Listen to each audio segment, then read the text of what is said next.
All right, ladies and gentlemen, so we're back in my mind, in my dark and twisted, crazy ass mind. I got two things to cover in this segment. One's a little bit more serious than the other. The first one I want to go into is that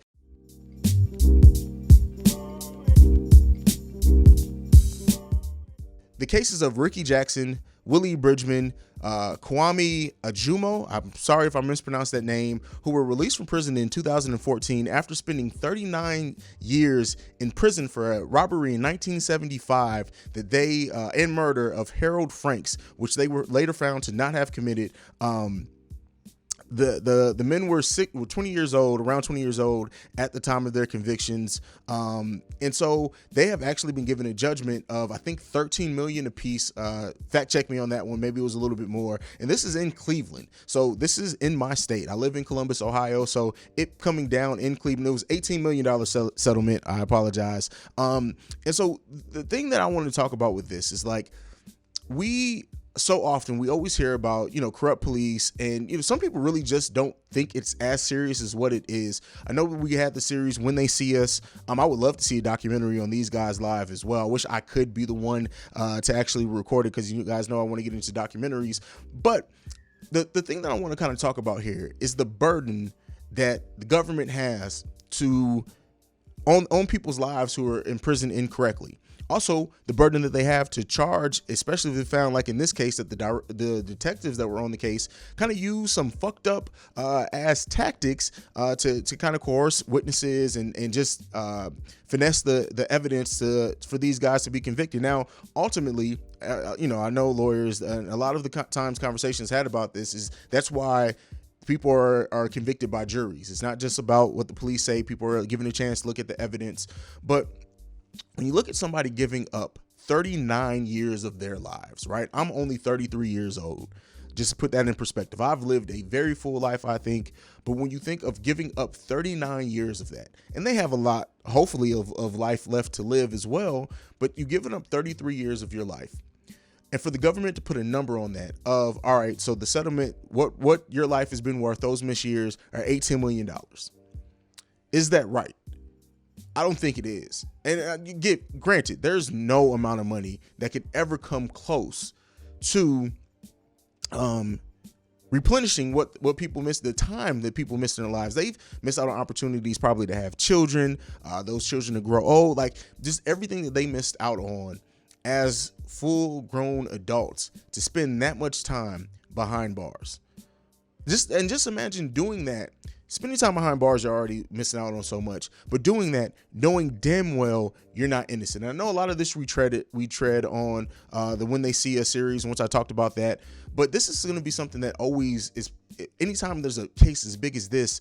And the funny thing is like, especially with Corona, at least I haven't, and I live in Ohio, haven't seen a lot of mainstream coverage on this topic. And it's just crazy. Like, when you think about being disheartened, and what we're going to be talking about in the discussion topics is going back and getting pieces of yourself. Like, imagine the time sitting there, and the trauma that you have to get over, and just this, and this, like I said, happened in Cleveland, Ohio, which is about 2 hours away from me. And it just hits that much harder. I wanted to take some time on my platform to talk about it, to shed light on it if anyone hadn't heard about it. But I think when you look at this, and you look at when people say that something needs to happen with our justice system, this is the type of stuff we're talking about. This is the type of stuff that we want to see change on, because it's problematic. It's been an issue. It continues to be an issue. And it's just something that for some reason we can't get right. Why is that? Why is the justice system that is meant to protect and serve the populace get so much wrong so often, then we find about it years later? And then it's like, I don't want to say that it's cover up. Using the phrase cover up may be too harsh of a word to say, but at the same time, why doesn't this get covered more? It'd be quick to get covered if it was a crime that a black man committed. And I'm sure when this did happen, again, this happened in 1975. I wasn't nearly around. I wasn't even born then. That was 11 years before I would have came to this earth. But just imagine the coverage that something would have gotten out if 3 young black men were expected to have robbed and murdered somebody. Just let that sit in for a minute. And then the fact that that same coverage isn't happening now that those men have been exonerated and found to not have committed that shit needs to be plastered all over the place, in my opinion.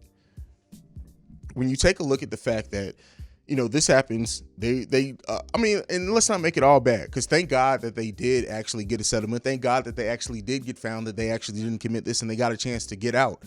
But when we're looking at a criminal legal system that is borderline racist and was for so many years, do you guys think that a lot of these old cases just need to automatically be reopened? Because we know back then it was even more racist and unjust than what it is now. So I think when you take a look at like people, and even if people have since passed away, just for their family to know and to be able to have, well, again, I understand people saying, well, you know, spending tax dollars on that and XYZ, but still, if it was my family member and they were screaming their innocence, and we know how shit was back then, and there was a sliver of a chance that they actually didn't commit it, even if they were gone, I personally want that. Now, maybe that's just pride. I would want that to be found out. I would want that to be said publicly, but maybe again, that's just pride on my side. But you know, that's just my opinion on it. That's how I feel. I wanted to take time out again. The victims' names in this case were Ricky Jackson, Willie Bridgman, and Kwame Ajumo, I believe is how you pronounce it. His birth name, though, is Ronnie Bridgman. So take a look at the case. If you guys, let me know how you feel about it. How do you think our justice system should handle when people who spent time behind bars were found to not be guilty? And what should happen to the detectives who, in this case specifically, were found to have lied and coerced witnesses so the suspects can be found guilty? So just let me know how you guys feel about that. We're gonna go ahead. We're gonna hop off that one. I know that was a heavy one to start off with, especially with how we started the show and everything. But I had to talk about it. As you can tell, I'm pretty passionate about it, so I wanted to talk about it. The next one that I want to talk about is actually something too that we talked about a little bit on the Film Frequency this week. So go and check that out after you listen to this. Finish listening to this. That's where we talk about film and news. We didn't actually review a film this week, but we just talked about a lot of news and AMC theaters possibly being purchased by Amazon and all that good stuff. But something in that realm that I kind of want to talk about here is, so if you guys haven't heard, they're going to be rebooting Scarface, which originally starred Al Pacino, who was like my mom's celebrity crush for freaking decades and decades and decades. And the rumors right now are saying that, you know, Michael B. Jordan may be cast in the Tony Montana role if they don't rename it or whatever. And so this sparked up an interesting conversation in a couple of groups that I'm in, and black people on both sides of this argument saying, you know, Scarface is such a, it's a story about a Cuban American who came up and worked himself up to be a drug lord, and that's really inherent into the story itself. And in this one, they're actually going to, at least by what the Coen brothers have rewritten the script, and by everything that we've seen so far that's been out, is that they're completely reworking it. Cocaine may not even be the drug that's in this. They're going to do away with a lot of the Cuban thing possibly, and so it's like, I'm of two minds with this. Michael B. Jordan could do anything. He can act in any role, so it's not about this. What I'm about to say isn't about his acting chops or prowess at all, because he's a great actor. But I'm bothered by this because Hollywood reboots things so much, and I think they reboot things and it takes away everything that made it original. And you could have just had a whole new story, right? I think if you cast Michael B. Jordan and it's a drug story, and I said this on the Film Frequency, and it's a movie about a drug lord, and we get to see Michael B. Jordan rise in his acting, you can sell that. You don't have to use the Scarface name. And Hollywood reboots everything for some reason, except Back to the Future, which is like the perfect film to be rebooted. But I digress. And you see, you know, them trying to possibly take the title of Scarface, right? The brand name and recognition in Scarface, and make a completely different story and reboot it that's not at all similar to the original story, outside of maybe it being about a drug lord. We don't know.